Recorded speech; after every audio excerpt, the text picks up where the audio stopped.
So as a parent, and I'm a parent of multiple soccer players, it's very important to recognize that our kids are out there to have a good time.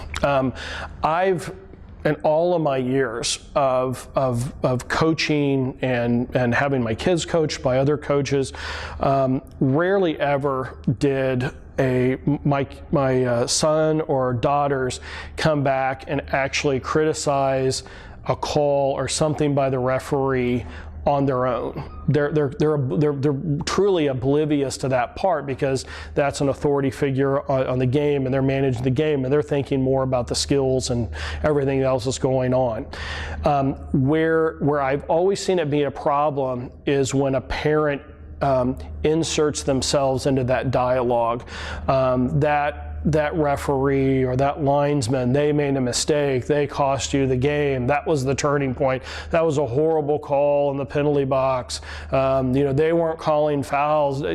That's when the kids become cognizant of that banter, and it truly is banter. In the scope of this, our kids will get out there, they'll kick the ball, they'll play to their skill level, and they'll have a great time. As parents, it's important for us to understand that, and also understand that we don't need to inject ourselves into that. We do have rules of conduct for our parents, and basically it's real simple, and that is cheer for everybody and cheer positively. And that's the basics. You can see how it's laid out, and you can access it on the website, but we want positive feedback going out to the players and also our referees. Most of our referees at our level are younger referees, and I always find it amazing that adults will actually verbally criticize kids who are refereeing, and the excuse that I'm given if I ever approach them is, well, they're actually being paid, and this is a job, and that's a bad excuse.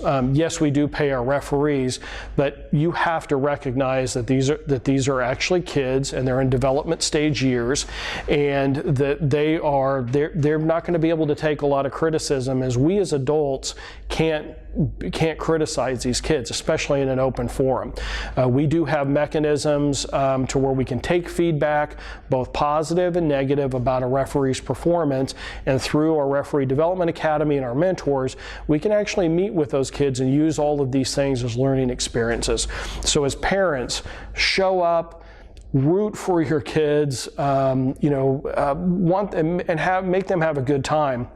And the other point that I'll make is, never would we as adults, if as kids, our kids are out there playing the game, never would we scream and say, "That was horrible, you missed that trap."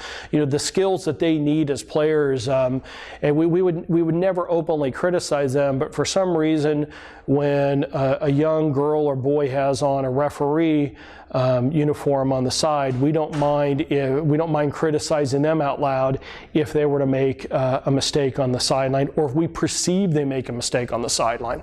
So it's important that we're supportive of these kids, and we want them to continue. We want them to get experience, and we want them to be able to continue to referee, and that's an important part of our game. So go out and enjoy the game, and root for everybody to have a great time. We actually have a coach's code of conduct within the Heartland Soccer Association, and as coaches, and I view myself as a coach, we need to know the laws of the game. I'm sure you've been on the sideline when people are arguing or saying something to a ref, and they actually don't know the laws. And so it's very important that we actually know the laws of the game, and that we're actually supportive and recognize that the referees are the officials out there, and that our players and our children that are playing the game are going to take your lead. And so know the game and work to keep, we need to we need to be professional on the sideline. The other thing that's important is to also recognize that as a coach, we're responsible for our parents. And so a lot of the times whenever I met with my teams at the beginning of the season and with the parents, you know, I lay out those expectations. And I found out where the biggest challenges I had is if I took a team over mid-season and I inherited that team versus setting those expectations from the very beginning. So really setting the expectations that you know, parents are there to support the kids, you know, have fair play and good sportsmanship, and also understand that our referees are there and they're also learning the game and they're getting experience with that game is an important part. And that tied in with your feedback through the referee evaluations will actually make you know, and help us grow this game so that we're producing, ultimately all of us together are producing a better product on the field. Kyle, do you have anything else that you want to